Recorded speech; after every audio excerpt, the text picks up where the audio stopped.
Bonjour à toutes. Tête qui se lève, c'est le jour de naissance et de décès de Rabbi Dovber, le deuxième rabbi de Chabad. Et tout le monde était sûr qu'il y aurait Fabringen, une réunion chassidique chez le rabbi. Surtout que cette année, 1974, quand l'histoire s'est passée, ça tombait un Shabbat. Et tout le monde était sûr qu'il y aurait un Fabringen. Mais, à la fin, il s'avère qu'il n'y aura pas de Fabringen.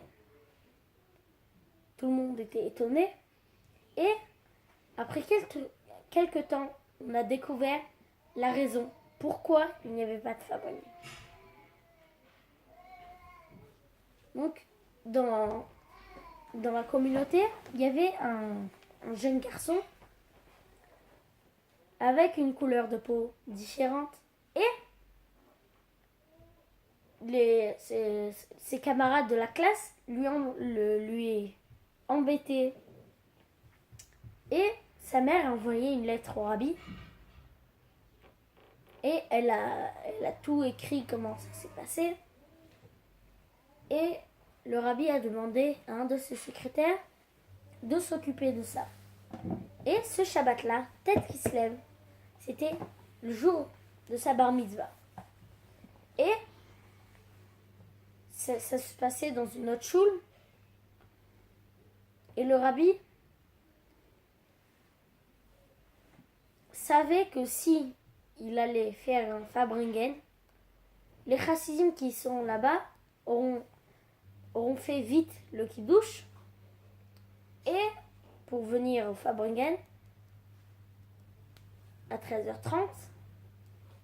Et donc, ils n'ont pas le temps de bien faire le kiddush et ça va toucher l'enfant. Alors, le rabbi, il a annulé le Fabringen pour cet enfant-là, comme ça, il va bien se sentir, il va se sentir à l'aise. Et donc, comme ça, il va fêter bien ses bar mitzvah. Dans la paracha de cette semaine, paracha de Vayetze, on nous parle de Yaakov qui demande à Lavan de se marier avec Rachel.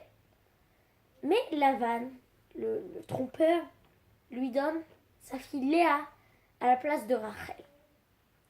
Yaakov aurait très bien pu dire, dans la Torah, il y a écrit qu'on ne peut pas se marier avec deux sœurs. Moi, je fais la Torah, même si c'était avant Matan Torah.